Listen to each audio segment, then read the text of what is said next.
Tango ba inspecteur ba kutani na ba directeur et en nero bazaki wana. Et ce qui est plus grave. Tango bazu dossier à Jekoko batiki angona parquet, automatiquement l'affaire est entre les mains de la justice. Comment expliquer justice wazana likambo mais en air batiki ba élément na bango wana. Ba téléphone nga ba bazwaki ango ba gardaki ango na ba Jean en air bazawana. Obimi pozu ba téléphone non, écoutez, na mi mona ki mal à l'aise. Ceux qui baza conscient na talaki Jekoko état naye na supporta ke loko wana te sala nga passe na peut-être bazo bomba bazo batela ndeko Jekoko po bino bande ko IDPS po mesana ba selfie non bokangi photo pour publier selfie mon mboka. D'abord je suis un porte-parole d'un grand parti politique de notre pays. Je sais comment me comporter. Puisque au basali wana bazo pesa bato droit de l'homme ba matière ezaneti mukolomoko bayaki côté la biso mona rond-point 10e na limité batie ba policier wana bazo na solaka na général wazo kamba lelo vite na mais pour nani bo pesa ka toujours bato à droit de l'homme matière à réflexion tango bato ba koleka place ba moni botie dispositif ba policier awa ba kotuna mais quel est le problème est-ce pas parti politique nyos batie bango ba policier na ba rond-point boy ezamabe. Voilà, bino bato bobe ngo acharnement mais ça peut-être pas sécuriser ba sécuriser bino Augustin Kabouya ndeko Rodrigue na PC exemple on met tika tozonga na likambwa ndeko Jekoko suki sama mbango c'est important oui tango ba signer ordonnance oyo ba inspecteur ba ye ba sali banquette na bango ba komi coordonner ndeko Jekoko abima ba élément ya anero bazaki na ngaliema ba bon merci beaucoup document eza officiel tika topé sa information rapport na hiérarchie ba pesi rapport na hiérarchie na bango après quelques minutes même procureur a signé ki mukanda oyo c'est lui maintenant qui va rappeler les inspecteurs pour bas s'il soit dossier wana. Mon cher frère, vous pensez que nous sommes dans une république ou bien nous sommes dans un non-état? Ça ne s'explique pas. C'est-à-dire, il y a maintenant les interférences politiques. Ce n'est pas correct. Je dis que ce n'est pas correct. Bakoki kosala biloko a bongote, eza biloko a soni. Nde yango na lobaki ke likambo oyo nakoki koti kango boete. Ça, c'est un problème de l'acharnement contre l'IDPS. Ce n'est pas sérieux. Jekoko est en train de payer le prix parce qu'il est membre de l'IDPS. Vous savez combien de membres de l'IDPS sont en détention? Mikolo Alelo. Mais acharnement ni mon amboka. Batangi bino na dossier kamouina sapu ba combattre l'IDPS. On appelle ça acharnement. Non. Comment amboka Augustin Kabouya? Ndeko Rodrigue. Ngana zana chance lelo puisque je suis parmi les rares responsables à l'IDPS. Oyo totikali sima. Il y a vision à Papa Tshisekedi. Non, épargnez-moi de certains noms. Nous allons y revenir. Ce qui totali journal Le Phare Oyo. C'est un vieux journal il y a depuis 2012. En 2012, Bamontaka et Loko contre IDPS toujours. Après les élections, Bango va créer Biloko na Bango na S, il y a M23. Sikoyo ba créer biloko na bango mususu ya John Chibangu biso IDPS tolitaka na biso na méthode na biso ya non violence tango bat nyonso bazolo ba vérité des urnes likambo ezaki te M23 tango ba vérité des urnes M23 est un mouvement insurrectionnel pro IDPS.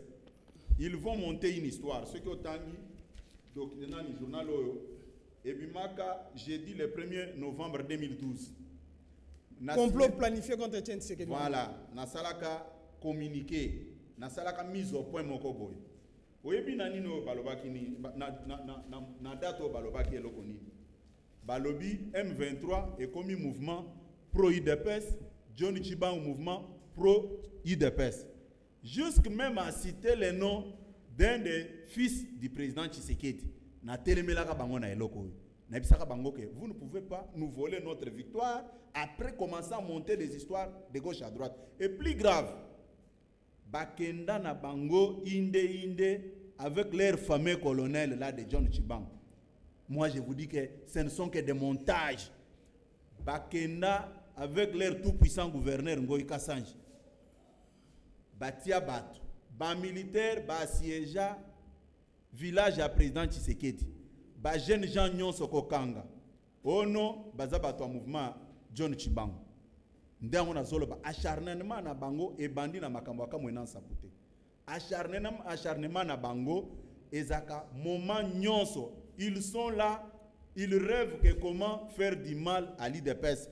Bato bayebi tango makamwane bandaki. Puis c'est la première fois o ngana kenda inde na ndekwa président Tshisekedi mama Chika Eugénie tokutana na administrateur général et ANR M. Kalev na bureau na ye avec un délégué de la MONUSCO pona koyebisa ye boyi.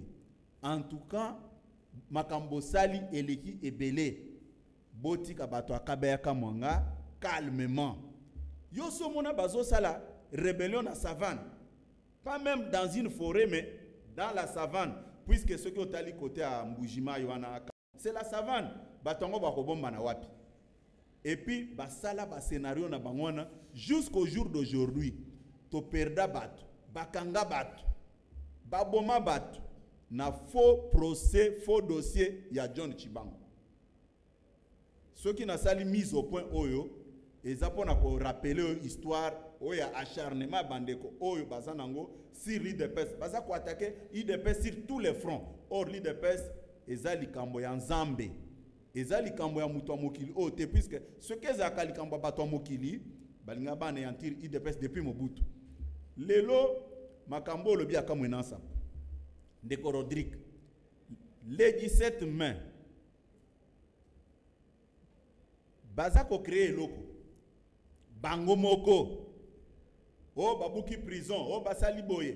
Et puis, au lieu même de se retenir, au lieu de la déclaration médiatique non contrôlée, balobinin, oh, ce sont des maquettes de Mwandansemi, bah qui ko libérer Mwandansemi. Bisonyon sotoyo kaki makambouane. 48 heures après, ça change de version. Oh non, les autres sous c'était, ce sont les militants de l'IDPS. Depuis quand IDPS est opéré à Boutou? Depuis quand IDPS est comme Kolata, bande rouge na mitou? Depuis quand IDPS utilise la violence? Non. Eza biloko alukuta. Tango ba monito dénoncer biloko nyonso wana, il change encore des stratégies. Bako kende ko sala ba buzo na moyi na ba wenze na ba parquet sous prétexte que non comme bango bandolo ba ke ba revendiquer na moyi yangonde basali bisoto lobi, c'est du n'importe quoi. Tango ba monito lobi ke non mais bino depuis quand batu baza cité na makambo etali mouvement insurrectionnel boya na bango bakati suki malamu balati bien na bis moko climatisé à présidence botieli bango bakite. Or likambo kaka téléphone likambo kaka ya kosala ba faux billet to mona ka condition ni bogarda ka bato lelo boya ko laksa biso bato ko baza bato IDPS, c'est une distraction pure et simple.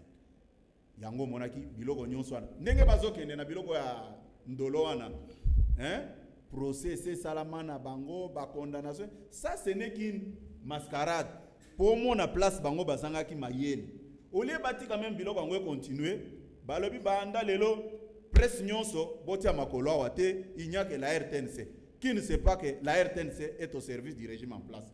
Ndango na lobaki que baluka stratégie mususu au lieu de monter babiloko même bana. Donc Augustin Kabouya porte-parole à IDPS a confirmé que bandeko bakanga bango apamba ezabande kwa IDPS non na dossier kamuna sa lobby boye. Ce sont des histoires montées de toutes pièces parce que ils sont dans une logique.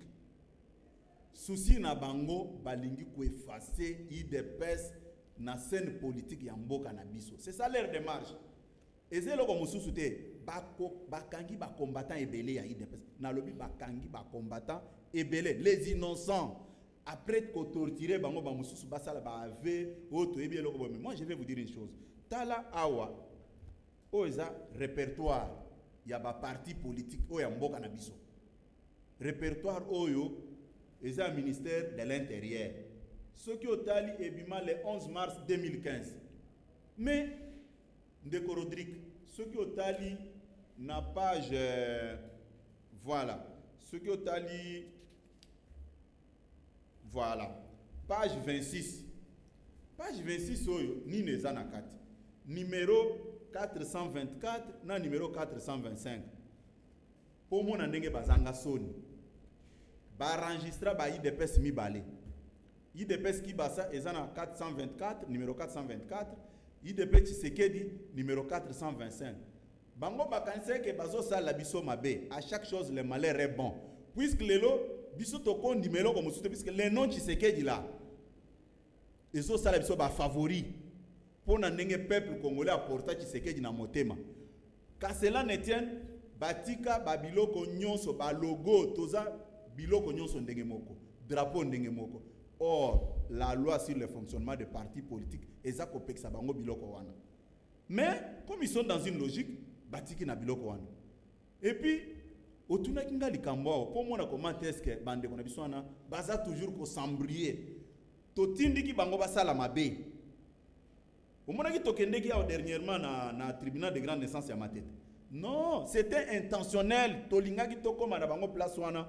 Comment est-ce que la justice congolaise fonctionne? Mais tu vas la djaba, élu président, il y a mon raté, le col qui gère le gouvernement le Congo démocratique, a commis autorité morale, il y a des PS, mon amour, Kabundu, plutôt Augustin Kabouya. Ndeko Rodrigue, statut a IDPS yango.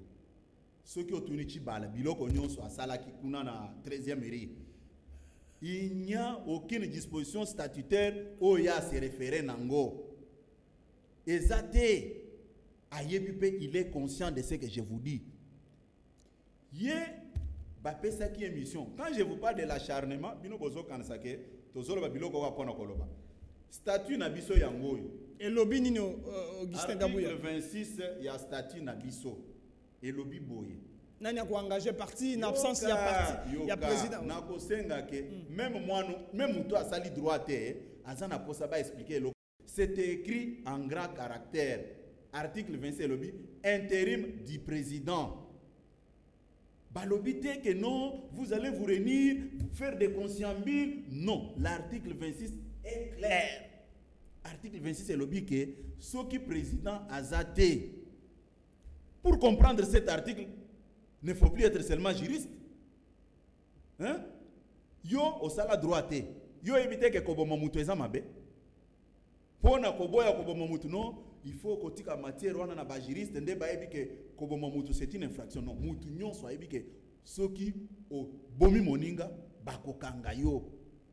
Même si tu n'es pas juriste, et ça ne demande même pas une interprétation quelconque. Intérim du président. Intérim Kolandi Samelo yango. Kaboundou ne faut gérer. Te landanga malamu. Chibalakala a gérer. Landanga malamu ndeko. Ba imboka bakolanda symbole toza kolobela awa. Ils ont battu musu bavandi na ba salon na bango ba pekisi makelele pa bana po balanda ngana yo tikela ngata na lobela makambo. Article 26 et lobby intérim du président et lobby banani ba kosa l'intérim tozana président ya convention secrétaire général président ya CEP mais ba structure mi balé oyo eza coexister té pona batu nyonso ya lukuta o bazo kanisa ke non lokola ba mi balé o bazate tokoki ko se comporter ndenge tobengité. L'histoire se répète. Nous sommes en 1984. Ceux qui ont talibien statut oyo statut na biso a liboso et lobela ki makambo directoire oyo tango toke congrès à 2010 directoire oyo exista kité. Parmi les 4, Moutumogonda Atikala qui combone Etienne Tshisekedi ou Moulumba. Qu'on ne fasse pas de la malhonnêteté. Tomoni président Tshisekedi a engagé parti conformément il y a pas de disposition statutaire parce qu'il était membre de ces directoires.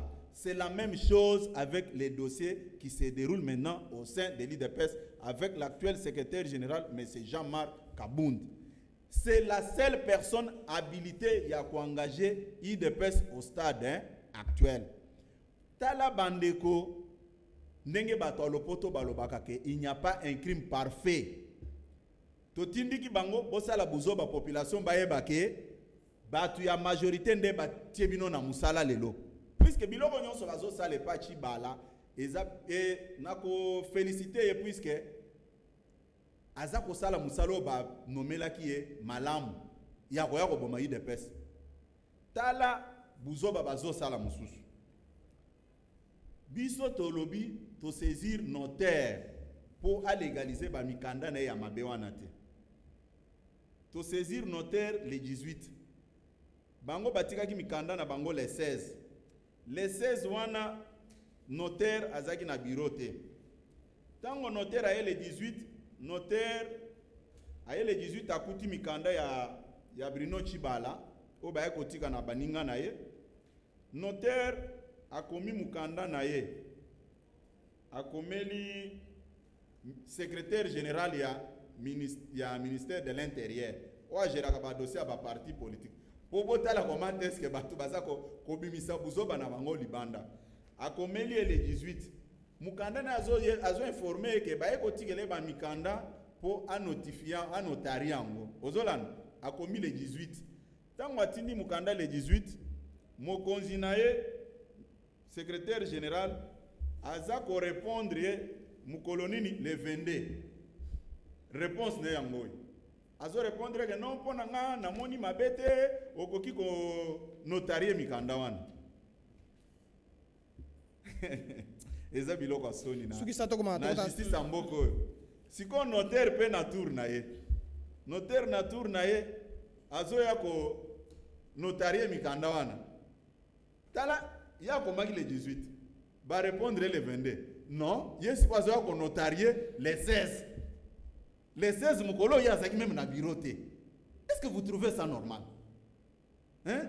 Comment expliquer batanga classe nde yango monitango cardinal azolo makaba ba médiocre hein? Batu basala ki confusion ebele bazo kanseke bato batanga tende ba médiocre te. Ba médiocre hein? Baza même parmi les intellectuels. Puisque na batu nyonso awo o basali biloko yo. Mutoyo atikalo leka na bande de l'école azate bango tu batanga classe. Nde yango na manda ko ebisoke babiloko wana eza babiloko asoni. Et puis je reviens même sur la personne de Bruno Tshibala. Est-ce que réellement Bruno Tshibala a habilité à convoquer congrès? 1. Aza exclu du parti. 2. Azaki l'un des secrétaires généraux adjoints. Il y a eu des pèses. Ceux qui ont tali Bruno Tshibala fonctionne comme secrétaire général adjoint. Il y a eu des pèses. Banoma qui est dans contexte ni. Banoma qui est dans contexte oyo bakanga qui est. Famille na baleli balobi non. Ceux qui botiki eboye et ko pesa bien te, il faut qu'on nomme na bobimie pe na prison puisque ceux qui sont en prison sans qualité bien te. C'est comme ça que président Namawanaye ayaki ko nommé comme secrétaire général adjoint. Mais un secrétaire général, il était même 5e parmi les secrétaires généraux adjoints. 5e, d'après l'ordre de préséance. Pour y agir, il faut que le secrétaire général soit agir, bazalaté. Hein? Puisque le lot, il faut comprendre biloko wana. Nayoki même bamusu bazolo bake non, boyebi ke Bruno Tshibala yende mutu asala rassemblement. Mes chers frères. Ça qui porte-parole, à non, na Genval, na Ibiza, na Île de Gorée, Augustin Kabouya. Je n'ai pas l'habitude de passer dans les médias pour rencontrer des mensonges. Na kotangelo ba kombo ya batu. Aw. Otu na batu wana. Na kobanda nanu na secrétaire général na biso Maman Eve. Bazaïba Masudi. Nandeko le secrétaire général l'honorable Babala. Ngai munazo sola na yo, nde munasola kana bango. Président Tshisekedi a boy ko kende dialogue sans parti politique nyon sur opposition. Eza Tshibala te. Et lelo na komi tuta na tolo teke rassemblement et komi likambunanga. Non, je n'étais qu'un porteur du message. Erwana Tshibala Bruno azana poto pona makambu ya misu. il a un problème. Tant qu'il y a un poto, na salaka tour, avant même il y a la tour wana nande ko Peter, bateau bazaiki ko s'opposer na makambo dialogue. Ezaki bande ko na biso dynamique, na bande ko na biso G7. Na INC. Biso nde to solo la ki na batu wana. Pour convaincre bango boye na dialogue. To solo li na bango ndeko Rodrigue 1 na ko ebiso boye. Dernière réunion ba émissaire ya G7 ezaki honorable Dani Mbanza, ancien ministre des Sports Sama Lukonde, tuna bango. To sala na bango réunion 2 jours successifs. Dernier jour, ezaki na hôtel Sultani jusqu'à 2h du matin. Pour convaincre bango, balobi que maintenant nous allons faire les rapports au niveau de la hiérarchie. Jour wana mbule betaka makasi. Tobima na Sultani wana lobi na 2h du matin. Ti balaza na poto pour des raisons de santé.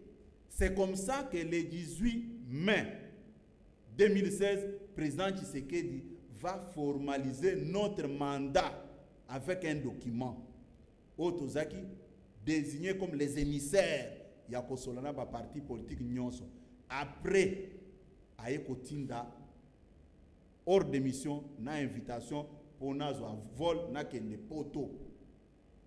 C'est ça l'histoire, il y a rassemblement. Mais quand nous sommes arrivés là-bas, vous pensez que faire la modération dans une manifestation, tu deviens d'office le propriétaire de cette manifestation-là. C'est quel raisonnement? Même Batu Oyo, Bazako Lobake, non, Bruno Chibala Basala qui dépêche na président Tshisekedi. C'est qui n'importe quoi. Oyo est une décision d'État. Il y a un comité central. C'est un document où il y a depuis 1980 et 1981. Ceux qui ont tali à Wanakat, pour Nayokaki, Bana na bango bazole kana télévision balobi que non, papa bangone basala yi dépêche na Etienne Tshisekedi. Na lobi eza biloko alukuta. On ne peut pas falsifier l'histoire. Ceux qui ont tali bien décision où il y a un comité central, tous en a 13 parlementaires. Comment tu balais ali mon amboka? Na lobi papa zoya mboana tangela ba téléspectateurs. Comment tu balais sa place wana? Comment tu balais sa place? Tanga ba kombo wana. Moi je ne fais plus lire puisque kolobake nakosi. Tanga et puis au kati papier à mukanda nanga. Ba imboka ba kolanda mon amboka inane. Non. Après yo kana biso tozo zonga makamunyo swana eza important il faut battre même na conférence nationale souveraine. Chibala kende ki na conférence na côté à IDPST. Il était là dans les quotas de la société civile. Ceux qui ont tangi awa na bateau à société civile. Numéro 6 Chibala Zali yewoy quota société civile. Chibala Nzenze yewoy. Oh, il y a un document IDPST. Document élaboré par le vice-président honoraire Yeroja Abdoulaye. Rapport sur le bien mal acquis. Voilà. Comment tu vas les aller? Et c'est lui-même, la personne même qui l'avait amené là-bas, c'est qui c'est Maître Membu, habite Kabinda, dans le niveau à bon marchand. Aux Hollande. Et ça, histoire, il y a parti Nabiso. Mais je vais vous dire une chose. Oui, parce que avec des précisions. Pourquoi? Puisque Lukuta et Lobami Mingi. Lukuta. Et puis, ce qui est plus grave, on envoie les jeunes gens dans les médias pour rencontrer du n'importe quoi. Même Batu Ongana Yebike, ceux qui à côté qui na niveau exécutif, il y a eu des pèses. C'est sur base de l'équilibre géopolitique. Mais, namoni bato ana lelo, bazako le kanaba media, bazako rencontrer le président IDPS a sigalo seke. Oh, Rodrigue, il faut m'épargner. Le monsieur que vous venez de citer, s'il est sincère, il va vous le dire, Moutoyamba qui est tango à Longwe na SID, à l'obike. Oui. Avant Longwe SID, na 2011 et 2010, na congrès na biso à Liboso. Ayaki na congrès on a comme délégué de l'SID. Et élection en 2011 a postulé comme délégué de l'SID. C'est là où je ne suis pas d'accord avec certains des amis. Oh, ils vont cracher sur les combats à cause de l'argent que Yé a nommé Bango. Quand je regarde mon frère Raymond Kaoung accepter d'être nommé par un nouveau venu comme ça, Et je me suis dit, mais en tout cas, Mokilo est allé sous son andenge nangote. Rodrigue est touché, mais comment il peut accepter la nomination d'un nouveau converti? Augustin Kabouya, Inane, Etienne Tshisekedi Balobi, est-ce que famille politique, famille biologique, Babi bo matisi bancher, ndeko shadari ya tamboli ya lukibi no bosali masolo bosololi, baponi pesika bakunda nzoto ya kondo Etienne Tshisekedi, mais bobo iloko banomangi Félix Tshisekedi premier ministre te. Mwamboka Augustin Kabouya. Merci beaucoup. Nakanisi ke otuni mutuna ya malam. Nga nalobaka makambo nanga avec des preuves. Je suis responsable. Je dois dire la vérité aux téléspectateurs. Le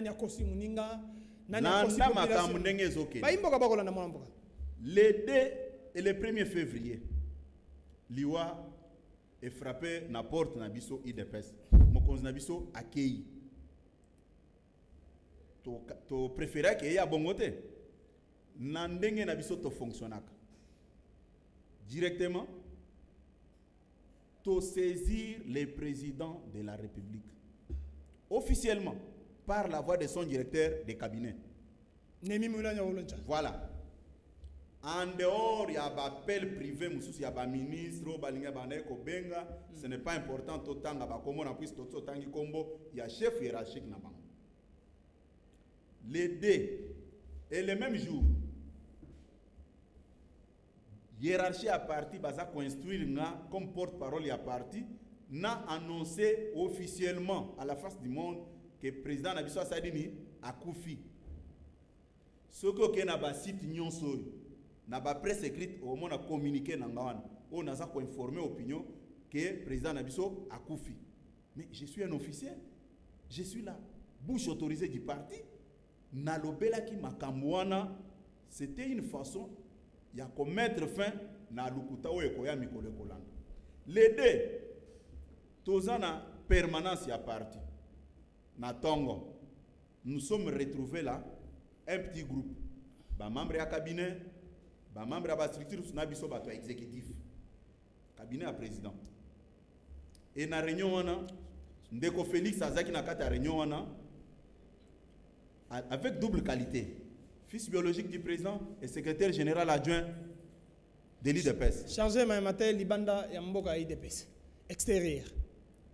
Dans la réunion, membre moko parti à l'obino, le président Koufi Boye, il faut yo Ndeko Félix aux place il y a président. Ndeko Félix à l'obino non. Là c'est en contradiction avec les textes du parti. Le statut est clair dans son article 26. Comme les deux autres là ne sont pas là, c'est le secrétaire général, c'est lui notre chef maintenant. Je ne veux plus qu'on crée des confusions après la mort du président. Le chef, c'est le secrétaire général. C'est lui qui va mettre en place un comité préparatoire à obsèque. Il y a président, dans les jours à venir, comment convoquer congrès pour Mokonziasika. Tout le monde était calme. Après, réunion, secrétaire général a nommé ba membre de la commission. A nommé ba membre de la commission, c'était le même jour, dans l'après-midi. A nommé coordonnateur, il y a équipe, un des secrétaires généraux adjoints, M. Dr Eteni, M. Bruno Chibala, comme coordonnateur adjoint, M. Valentin Moubake comme coordonnateur adjoint, et Mme Rose Boyata comme coordonnatrice adjointe, na rapporteur Mme Patricia Sey. Batie commission wana, biso tozaki ba président ba sous-commission wana. Tango information ekei na ngambo wana. Ba moni que non, il devait ça dévancer biso. Il faut tout tourner bango Mburik siko. Les 7 rencontres, le 7 février, biso to déjà musala. Le 7 février, le vice-premier ministre Ramazani Shadari, ancien membre de l'IDPS, ancien combattant, il y a IDPS. Ok. Mieux vaut la fin d'une chose que son commencement. Baké Kokutanana, Monseigneur Moulumba Gérard, d'abord, l'administrateur général de l'ANR va rencontrer Monseigneur Gérard na Caritas. Si vous voulez vérifier l'information, allez vérifier. Le chef de l'État veut traiter le problème des obsèques de l'ancien Premier ministre avec la famille et non les politiques. Tant que non, non, les politiques au Balobiana et Zabiso Batoyi de pes. Tala exclusion et si bandi.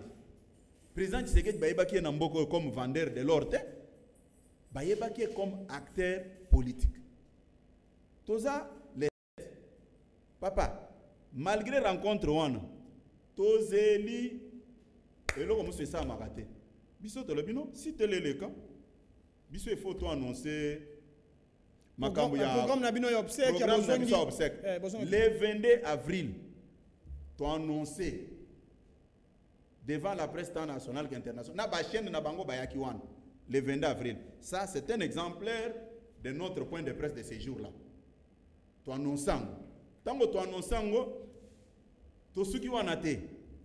Le 28 avril wana, tu sais que le 22, le 28, tu komeli kimbuta gouverneur.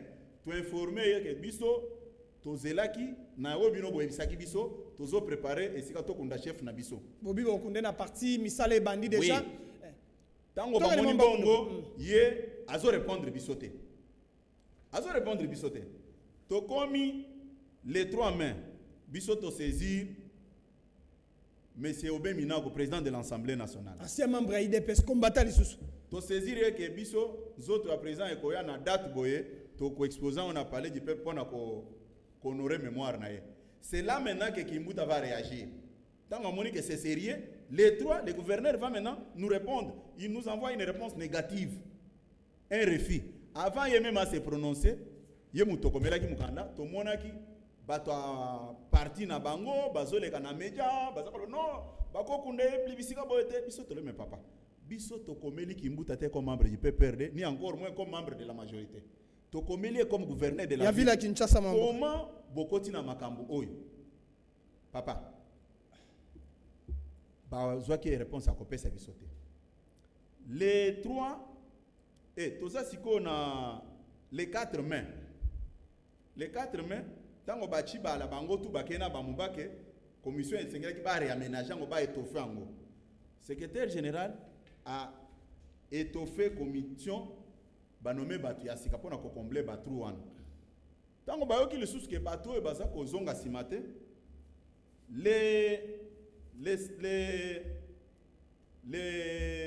tout ça qui les 3 hein les 11 non oui ngongeza muke les 11 mai bazoya que non il faut tout travailler et ce qui est plus grave encore dans cette affaire tant que tu annonces que to nzoto a président ekoya les 12 matanga to tindaki ba invitation na ba partenaire na biso a Libanda ba o basala ka politique ba ebike ba parti nyonso ba parti socialiste nyonso tozaka na regroupement na biso moko secrétaire général ya international socialiste monsieur Luis Ayala ba bengana ka ya onanjili par le simple fait qu'Azaki a une invitation que aye matanga président Tshisekedi. Ba bengana kaye à partir de l'aéroport bazongi ici. Maintenant, il faut battre ba problème à niveau ni. Puisque le côté le ba mimi. Ce qui ça c'est problème à niveau ni.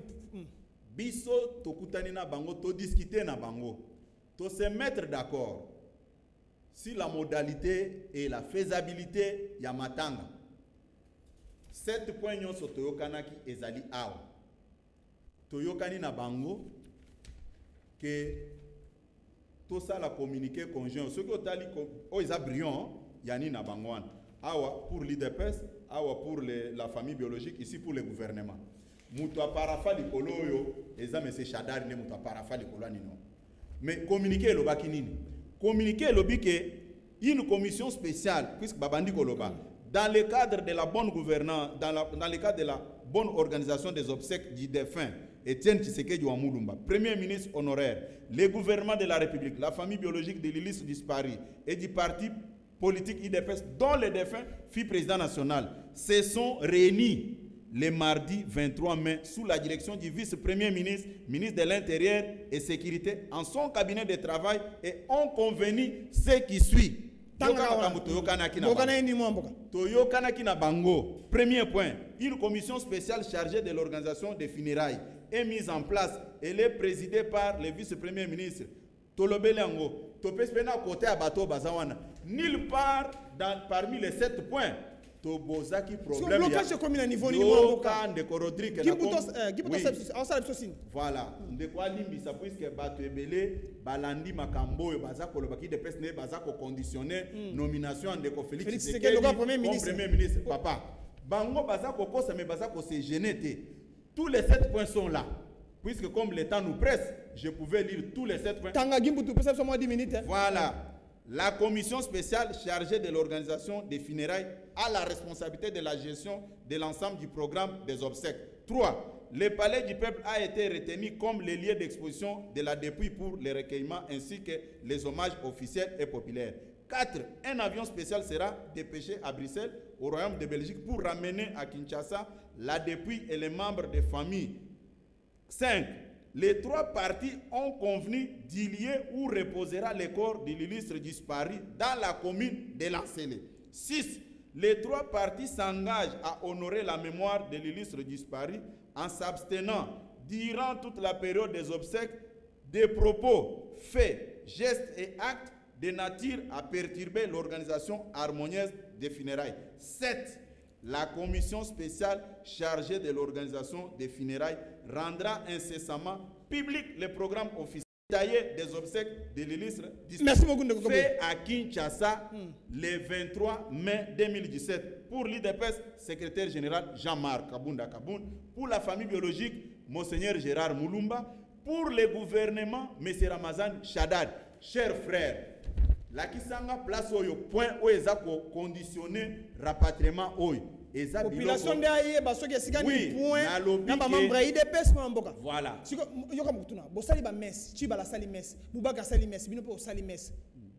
Est-ce que moi désordre non, il n'y a pas un problème de désordre. Ce qui m'a sali mess na bateau yo tangiwana. Dans toute sincérité, likamomoko ekozalate. Mais ce qui m'a sali mess pour tromper l'opinion que nazo sala mess oyo avec la bénédiction de l'IDPS et de la famille du président Tshisekedi. Mi balé yo tangiwana. Bazalakana numéro à Maman Marthe. Basi babenga yo combien de fois? Tous les jours ici qu'on arrête les membres de l'IDPS. Mais tu balais à la primature? Qui est chef du gouvernement? Combien de fois? Papa. Mais tu balais lobby que non akobunda po à la rapatrier corps Etienne Tshisekedi ba kunda na ba honneur na ba valeur nyonso ndeko Augustin Kabuya. Rodrigue. Yo kanisi ke batu nyonso yo bazana gouvernement wana. Ezana ba auto bando sola na bangote. Voilà ce qu'il donne comme réponse. Moko na bango atuna kiyeke tosto trahir. Et mutuana za membre du gouvernement zo yo kanga tango na zolo ba atuna kiyeke ndenge toyebo et toza conscient que tozakana bénédiction a baninga te. Tosto trahir mais geste nino biso tokoki ko sala poto se racheter puisque eza inconcevable biso tozawa na kombo ya président Tshisekedi mais nzoto ne eza libanda. Vous savez ce qu'il avait donné comme réponse? Je ne vais plus avoir les problèmes avec l'AG et le chef de l'État. Ça, c'est sorti dans sa bouche. Et puis, la personne qui nous avait dit ça, il dit, mais ça, c'est un premier élément. Alors que vous allez voir jusqu'au mois de décembre 2017, nous autres, chacun a donné sa version. Oui,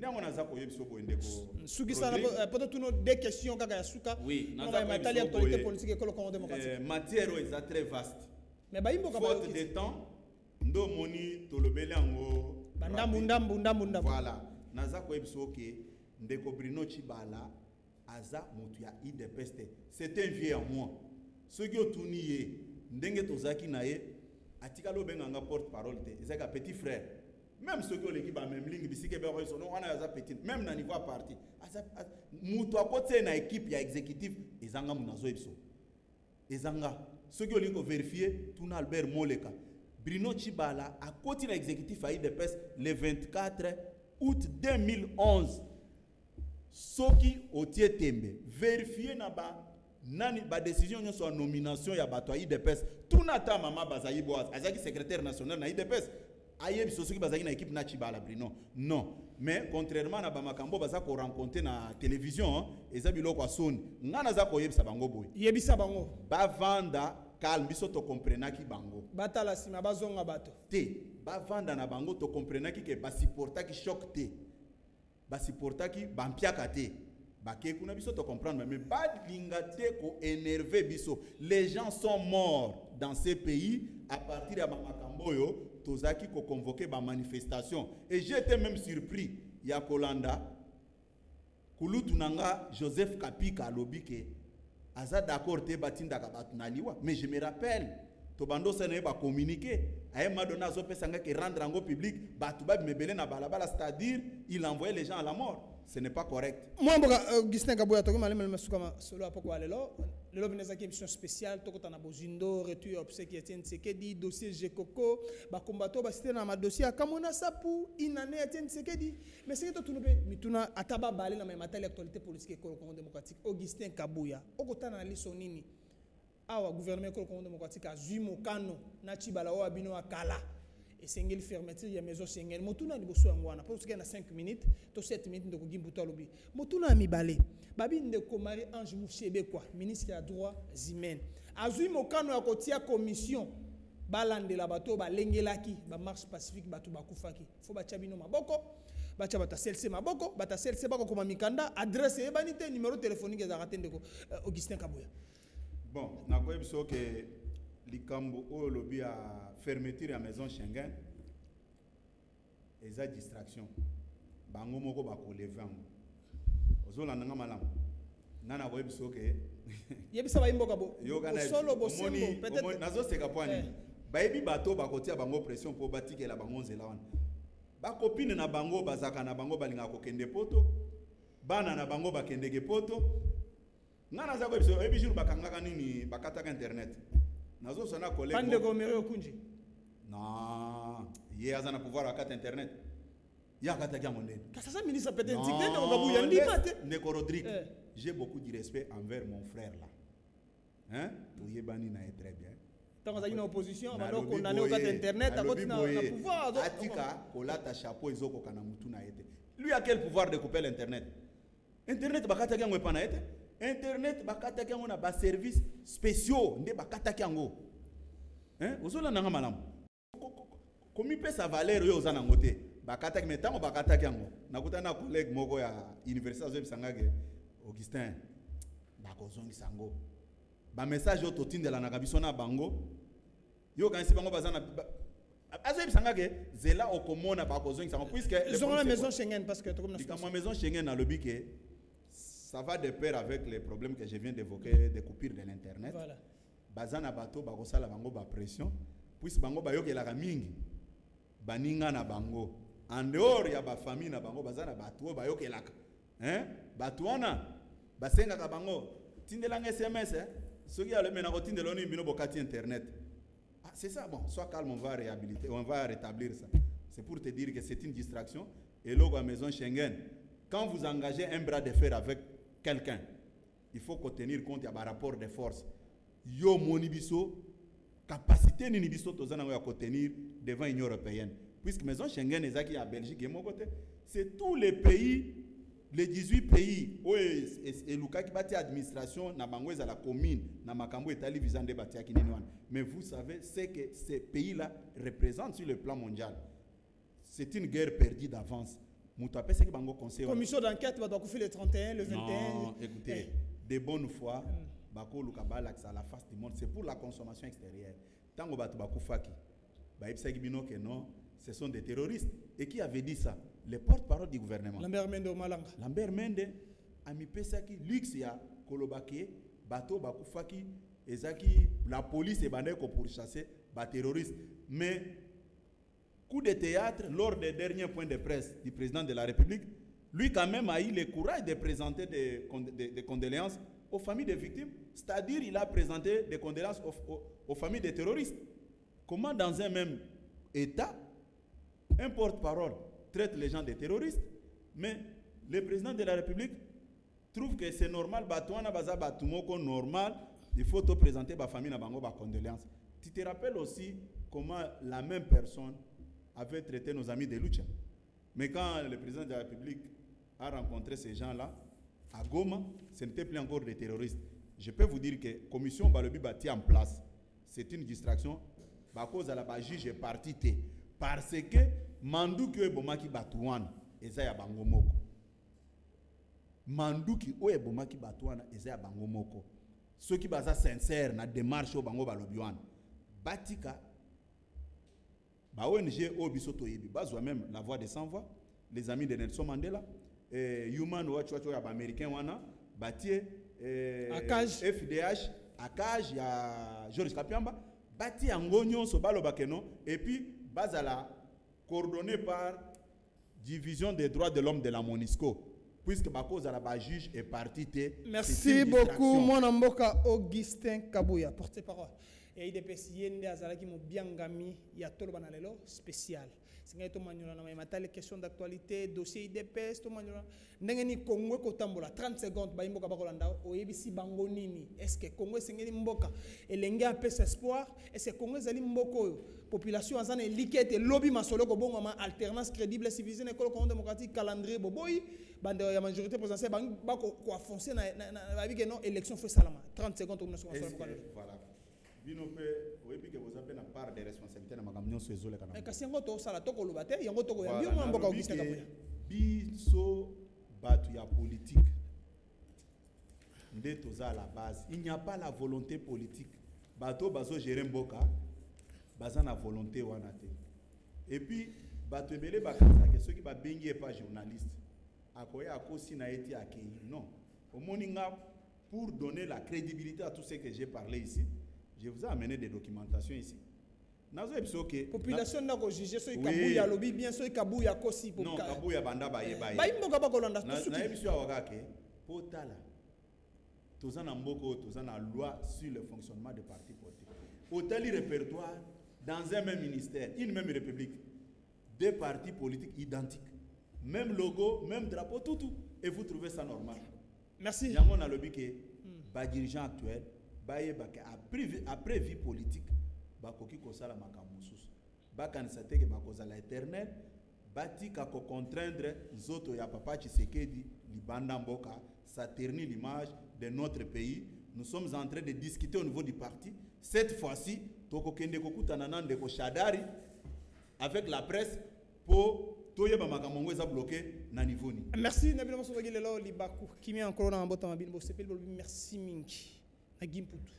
Merci mingi na mama de Congo merci mingi na Kupar Bola merci mingi na Rodi Louadio merci mingi na Freddy Takidi merci mingi na mama Sandrine Tsango merci mingi na papa Timothée Tsango merci na bino baso pesi biso confiance merci na confiance on ndeko DG Musanga na pesi biso poto animer émission tolobana bolandi boki mo mboko Augustin Kabuya lobby bo sepeli soki pende ko Kabuya kosi plateau atolo banango eza polele to yamba bino ko kimi ankolo na bota mabino na lisanga na boyoka ndenge Congo komata. Au revoir.